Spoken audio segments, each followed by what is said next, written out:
Olá, bem-vindo de volta à nossa aula de Física Geral e nesse momento nós vamos ainda dando prosseguimento à mecânica newtoniana, nós vamos estar falando sobre atrito.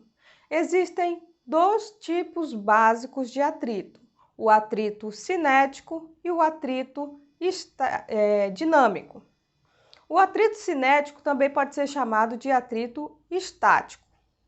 Então, o atrito estático quer dizer parado. O atrito dinâmico quer dizer movimento. Então, eu tenho dois tipos de atrito. O atrito que se manifesta enquanto o corpo está parado e o atrito que se manifesta quando o corpo está em movimento. Nesse primeiro momento, nós vamos falar sobre o atrito estático ou atrito cinético. O atrito, ele não é totalmente compreendido pela física ou pela ciência. Espera lá, professora. A gente tem um tópico dentro da mecânica newtoniana que não é muito bem compreendido? Sim. Por quê? Porque o atrito, ele não é somente o contato entre duas superfícies por conta da rugosidade da matéria. Quando duas superfícies estão em contato, existe entre essas duas superfícies ligações microscópicas, eletromagnéticas, interações entre átomos, moléculas, partículas elementares que nós não conseguimos ainda compreender muito bem. Por isso que não é totalmente compreendido, porque não é só rugosidade da matéria que nós estamos falando. O atrito, ele não é simplesmente a rugosidade da matéria. Ele também tem um viés muito mais microscópico que nós não conseguimos ainda compreender muito bem e nem explicar muito bem esse fenômeno.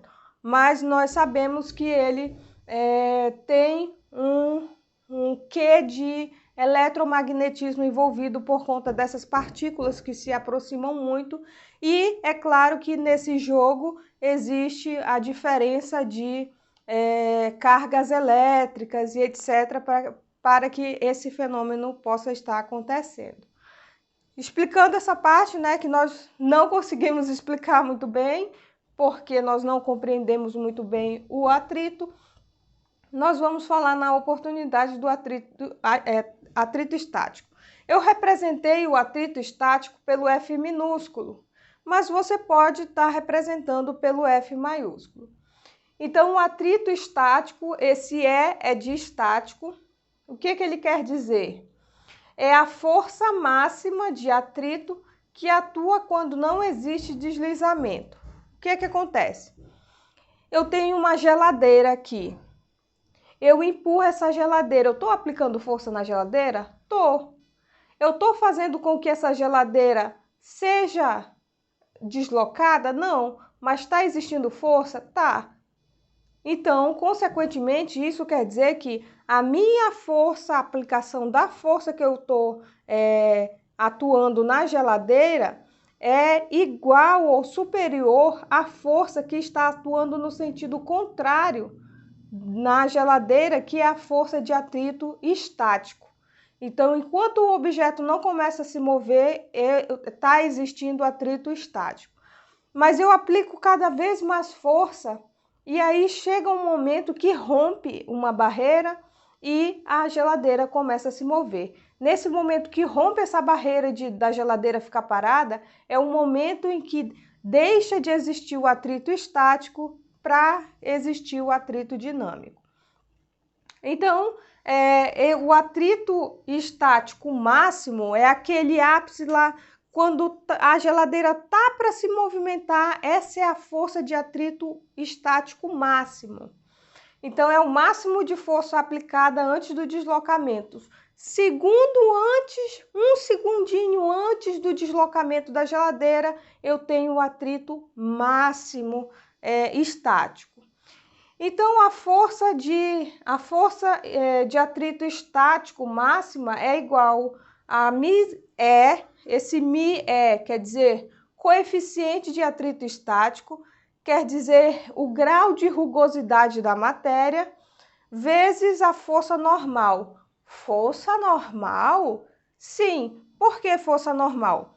Porque existe uma força sendo atuada para baixo, né? Uma força, uma pressão aqui para baixo e uma força para cá para cima. Então, dependendo da intensidade da força normal, eu vou ter uma força normal para baixo e uma força normal direcionada para cima. As duas são diretamente proporcionais. Então, quanto maior a força normal, isso quer dizer que eu estou pressionando ao máximo aquelas duas superfícies. E quanto maior a pressão, maior a interação eletromagnética que eu vou ter entre essas partículas e maior a aderência por conta da rugosidade existente nessas superfícies das duas partículas que estão se movimentando. Então, para eu deslizar uma sobre a outra, eu vou ter que estar levando em consideração o coeficiente de atrito estático da minha mão e a força que eu estou fazendo com que atue uma mão na outra. Quanto maior a força que eu estiver aplicando uma sobre a outra, mais dificuldade eu vou ter de fazer uma se deslocar em relação à outra. Então, a força de atrito estática máxima é proporcional à intensidade das duas forças que pressionam as duas superfícies, uma contra a outra. A força de atrito estática é máxima, ela é proporcional à magnitude da força normal. Essa força aqui, ó, quando eu tenho uma superfície sobre outra superfície, essa superfície vai provocar uma força normal. Na verdade, essa superfície vai provocar uma força normal e essa superfície vai provocar uma força normal. Então, eu tenho força normal para cá e força normal para cá. Então, vai ser proporcional à magnitude dessa força normal exercida uma sobre a outra, de uma superfície sobre a outra. O que mais eu tenho para falar para vocês?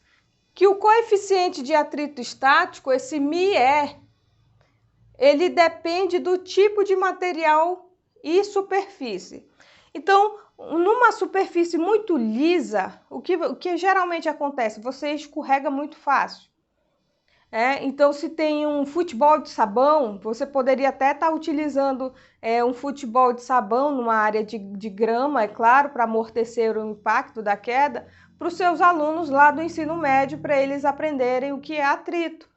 Então, além de divertir, e eu tenho certeza que além de se divertir vendo os alunos caindo, você vai transformar uma brincadeira em conhecimento para a vida inteira. Então, se eu tivesse jogado futebol de sabão, eu saberia antes de entrar na universidade o que era atrito. Então, o atrito ele depende sim do material, mas existem outros fatores que nós ainda não compreendemos tão bem dentro desse atrito. Então, eu tenho uma formulazinha aqui, ó. A força de atrito estático, ela tem que ser menor do que o grau de rugosidade dos materiais vezes a força normal. Então, ela tem que ser menor ou igual. Por que menor ou igual? Porque se ela for menor, o objeto não vai se deslocar. Se eu tiver aqui uma força igual, se a força que eu estiver aplicando for igual ao atrito, eu não vou ter deslocamento. Se a força que eu estiver aplicando for menor do que o atrito, também não vai ter deslocamento, e é exatamente o que essa fórmula está dizendo. Nossa, eu estou falando e o quadro vibra de acordo com a minha intensidade sonora e, inclusive, frequência. Olha só que legal, muito legal. Não sabia que isso estava acontecendo aqui, né? Mas bacana. Isso é outro papo. Então, eu vou mostrar para vocês algumas superfícies. A primeira superfície que eu quero mostrar para vocês, eu vou sair aqui da câmera é a superfície de uma lixa, de uma lima, no caso, né? De uma lima. Então, é uma superfície bem rugosa, utilizada para afiar facas e etc. Eu tenho outra superfície para mostrar para vocês. Isso aqui já é uma pedra de amolar. Percebam que ela tem duas colorações. Uma é mais rugosa e a outra é mais fina. E nesse quesito de afiação de facas, lâminas e outras coisas, eu vou estar falando para vocês qual a importância do atrito nessas situações. E eu tenho outro caso para mostrar para vocês. Sabe quando... Deixa eu voltar para a câmera. Sabe quando eu disse que é o grau de rugosidade? Você pode estar mostrando para o seu aluno isso aqui, ó. Deixa eu abrir aqui. Olha só, isso aqui é uma lixa. E esses brilhos que vocês estão enxergando, nada mais, nada menos são do que cristais. Então, se você passar a mão aqui, você percebe que é rugoso, porque existem cristais muito grandes aqui que vão servir para retirar material de uma determinada superfície que você queira estar afiando, no caso. Então, aqui eu tenho uma lixa 220. Agora, 220, uma lixa para metal. Aqui eu continuo tendo uma lixa 220, aqui pelo menos aqui também diz que é 220, mas parece que é uma superfície menos rugosa se você parar para comparar, né? Então, são duas lixas de fábricas diferentes, talvez por isso exista essa diferença aqui. Agora eu vou mostrar a lixa 320, então quanto maior vai sendo a numeração, menor vai sendo o grau de rugosidade que você vai perceber na lixa, tá? Agora a lixa 400. Então olha, a lixa 400, ela parece um papel sem granulações. E a última, que é a lixa 1200, que ela parece um papel mesmo, parece lisa inclusive, só que ela, olha o barulho dela. Bora ver se tem diferença do barulho da mais grossa. Tá vendo? Então, essa é a diferença entre a rugosidade. Essa é a diferença entre a rugosidade da matéria, tá? Mas o atrito não se resume à rugosidade da matéria. O atrito, ele é muito mais que isso, ele é interação eletromagnética entre duas superfícies. Com isso, até o próximo vídeo.